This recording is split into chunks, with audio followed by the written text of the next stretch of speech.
Alright guys, HyDra again today. Hope you're all doing well and enjoying your day so far. Scrims ahead of the Esports World Cup are done and dusted. Everything the teams have done in terms of their preparation is now concluded, and Pred with a very interesting analysis as to what happens before the World Championship itself. FaZe are a big talking point coming into the World Cup. 6th at the World Championship. If they have a bad placing here at the World Cup, surely that is the end for their roster. Pred though says actually that going into the World Championship a few weeks ago, they were splitting maps with FaZe in practice online, but when they went to LAN, it was a very different story. Very much into your thoughts in the comments below. Hit the like button if you enjoy. Subscribe if you're new as always, I'd greatly appreciate it. This picture's pretty well, by the way. Scump was obviously over there in Paris, briefly I think with Oakley, for some Olympics related shenanigans, and here he is with Mbappe, so, you know, classic little link up right here. Speaking of Scump, by the way, he got number 2 on Ronnie's all-time COD players list.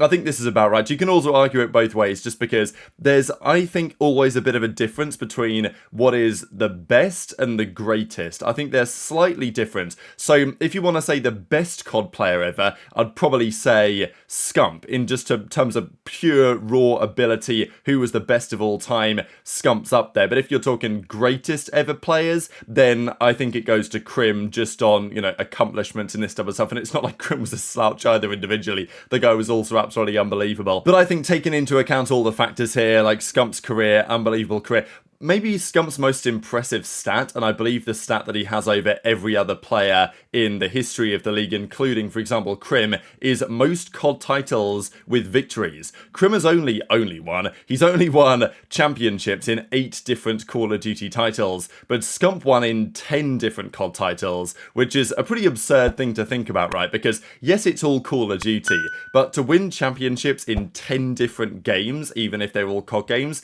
is still remarkable. And like, he made 41 grand finals, winning 30 of them. Of course, he won champs, but only once. Maybe Scump's other most impressive stat is his 1 or above KD streak at events, when I think he got to 48 events in a row with a 1 or a better KD than that, which is categorically like ridiculous compared to any other player ever.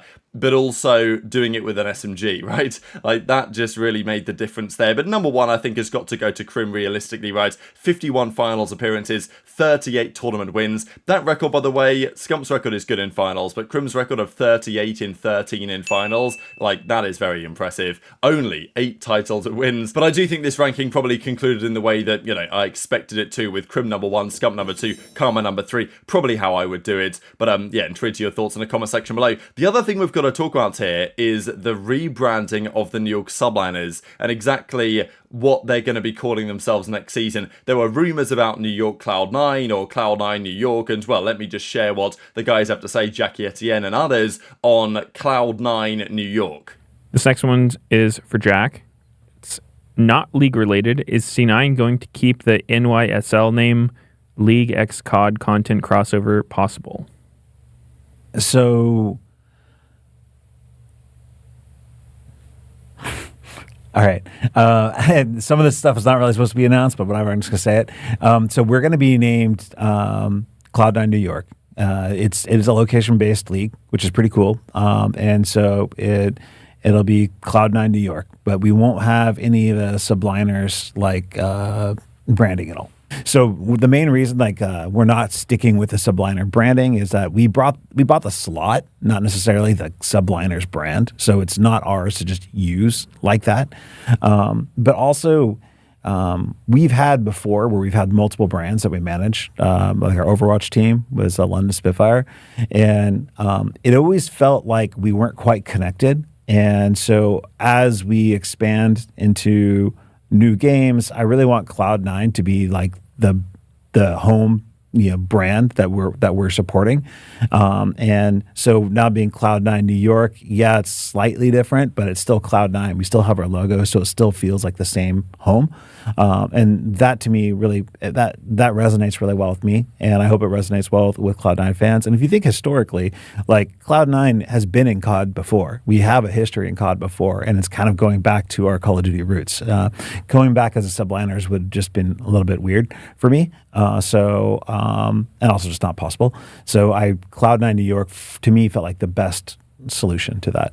So it seems like looking at OpTic, right? OpTic have OpTic Texas, and basically every other team in the league is city name and then brand name. But for OpTic and OpTic Chicago kind of works. It's not pretty, it's not OpTic Gaming quite, and OpTic Texas works. It might not be the best. To be fair, even way back in Modern Warfare 19, it was OpTic Gaming Los Angeles was the name of that team, and you know, the LA Gorillas were the other way around. But obviously most teams have done it that way, where it's city and then team name, because that's how it is in regular sports. But that's not necessarily how you have to do it, and given what we believe the mandate still is for having some sort of city-based connection, it's going to be Cloud9 New York. It is sad to me that the Subliners brand is going to disappear, because it kind of grew on me over the years. At first, I wasn't so sure about it, because it was kind of similar to like the Excelsior that NYXL or whatever had over in like the Overwatch side. But it did grow on me over time, and now, yeah, it's not great, is it? Let's be real. I think people are just going to start calling them Cloud9, which is probably expected, and sure, they're going to have the New York ties, and probably the commentators or whatever will have to call them Cloud9 New York because it is their technical name, but it's not the name that I think the community will call them. So yeah, I think this is probably an idea just to ensure that people refer to the team as Cloud9 rather than as, you know, Cloud9 New York or even as New York anymore, which is kind of unfortunate because the brand had grown on me, but it is what it is. Let's talk though about the World Cup, and certainly scrims going into the World Cup. Of course, OpTic are, you know, going to be favourites to win because of what we saw recently at the World Championship, of course. Shotzzy's getting ranked underway, of course, with scrims underway for the last day, and as Scrap says yesterday, last day of MW3 scrims. And obviously kind of tweeting this out as if, oh, I'm so sad to say goodbye to the game. And then once this guy Roman replies, he says, this is by far the most boring game. No one wanted to play 2009 maps, not one person, he says. So, you know, thankfully, some of the maps during the majority of the season, we have ReeaL in the game now, we have Six Star, we have Vista that have come into the title. But to be fair, there are still some of the old school 2009 maps, which, you know, some of them are okay, some of them aren't great for competitive play. It is what it is. This is always how it goes. It doesn't matter what game it is. It could be Black Ops 3. I've done it again. But, you know, the pros at the end of the year, after grinding the game 8 to 12 hours a day, every single day for years, they will almost always be fed up to some extent of playing the game all the time, and certainly that's going to be the case of Modern Warfare 3. It's just been really strange, I imagine, for the pros having played the World Championship, either done well or not done so well at the World Championship, and usually that's it. The game gets uninstalled, the PS5 gets thrown out the window. Okay, it's PC nowadays, but you know what I mean. They get rid of the game, they don't play it ever again, but they've had to actually still grind it a bit going into the World Cup, and the teams that have done that the most, to be honest, are going to be the teams most likely to have their success. But I wanted to share what Pred had to say on the exclusive podcast episode that he did with Ace a couple of days ago. Now, I think this was filmed before he got back into scrims this week, so obviously we've seen, or maybe it was about the same time, but anyway, we know how the scrims went for OpTic this week pretty well, right? We saw them play Boston, the Homeless, whatever you want to call them, and they did very well there, and then they played Subliners, Cloud9, and kind of smoked them again in most of the respawn maps. They played at least in the hard points, so things are looking good for OpTic going into the World Cup. Obviously, they just won champs. It should be no surprise they're still playing good quality COD, but the interesting part to me was how Pred feels about FaZe and also some of their other competitors at the World Championship. He talks here about Seattle Surge, his old team, but the idea that their team was better than they appeared at the World Championship. They came top 8 in the end, Seattle, but they maybe should have beaten Miami Heretics. They choked a 5-3 lead, game 5 to squander that one away, I'm pretty sure. And then, you know, the feeling is from Ghosty, from other players, even I think Kenny said it, Pred certainly saying it as well, that Surge were better than they looked by their event placing, and they were actually a real contender. FaZe are still FaZe, Pred says, and in online scrims leading up to the event, they were pretty much splitting maps with FaZe, which is what usually happens, but they played one scrim set on LAN, right? So they turned up to the World Championship, they got everything set up, and they played a scrim on LAN, backstage, on the setups, and they smoked him. And this might be, well, it's quite telling, I think. Before, like, let's say comparing Major 4, leading into Major 4, or during Major 4 scrims to the Major, and then Champs scrims, were you guys winning a bunch of scrims in Major 4 or actually playing badly? We were playing bad. Oh, okay, even in scrims? Yeah, we were playing we were winning. We weren't just getting slammed every scrim. We were winning some scrims, losing some scrims, but it was nowhere near to the state of form that we were in Major for Champs preparation. Okay.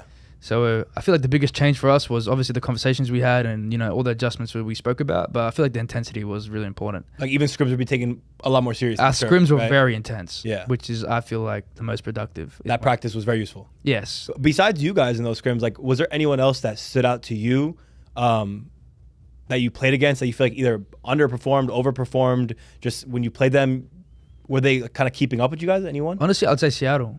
Really? I feel like Seattle was we're playing them in hardpoint, and I feel like they were a really good hardpoint team, and I feel like they had some good search players too. So I feel like they were going to go a bit deeper, maybe top 4. That's what I honestly thought Seattle was going to be top 4. Like basically Seattle was going to be where LAT was basically. Basically, Yeah. LAT was so good too. Yeah, I feel like them two were like 1A, 1B in terms of like the way you would compare them. So I feel like Seattle's the one team that when we were scrimming, we were like, they might be the sleeper. They had a good concept in hardpoint. Like they were playing the map correctly, and like you could feel like that they were doing the right things. That's what Ghosty said too. He did a podcast with Yeah. Dylan. He said the same thing. Basically, he's like, Seattle? yeah, Seattle is a team I thought was going to perform a lot Yeah. better, and he's surprised at what they did. Yeah. What about? I mean, I have to ask naturally too. In your scrims, did you play FaZe at all in these scrims or no? Did we play FaZe? Were they on the outside of the bracket? I can't remember. No, they weren't. Yeah, we did play FaZe. We played FaZe. I mean, FaZe is FaZe. I mean, was it memorable? Were the scrims memorable? Were they Nah, lackluster or like? I think we didn't scrim them as much. Okay. No, we did scrim them. Honestly, the scrims versus FaZe is always the same. It's either split maps or it's very like 1-1, you know? Like maybe they beat us by one more map or we beat them by one more map. It's very close. Yeah, so it wasn't like so transparent. Like, damn, we're slamming these. Besides, honestly, the only time we like played scrims really well against them was actually at LAN. Oh, I got what you're saying. So like when we scrimmed them warm-ups and stuff. before the actual like there's like a day where you come in and you actually have a full scrim day at LAN, and that's the day when we scrimmed them and we like I think we won every single map, and that's when we were like damn like that was kind of like felt good. So yeah, there's something here. Something's it felt brewing up. good. Basically, It felt really good. Okay. So what's your guys' read into this situation, right? Did OpTic just turn up to the event and on LAN next to each other with the boys play a lot better, right? Because I think OpTic mentioned this before, even it might have been back at Major 1, when they were kind of struggling at sometimes during Major 1. There were questions, oh, well, you know, if they get top 3, they get top 4, that's going to be like an acceptable result. They got top 3 in the end, right? Way back at Major 1. And I think there was some talk about their sub base, that it wasn't a map they really liked, but they turned up to one of the majors anyway, and they scrimmed a couple of times on LAN, and all of a sudden they were frying on sub base. They were like, hang on a second, this is our map. So sometimes it's a bit different, right? When you turn up to the actual venue and you start playing COD there, it can be different to what you play online. And maybe it can go both ways as well, right? In the sense that OpTic maybe turned up to LAN and played better than they did in their online practice, or maybe FaZe just played worse. I thought it was an interesting observation that after always splitting maps with FaZe, Pred and the OpTic boys turned up to champs and they just, you know, smoked them 8-0 or whatever in the scrim set they played. And they were like, yeah, we have a really good chance to win this.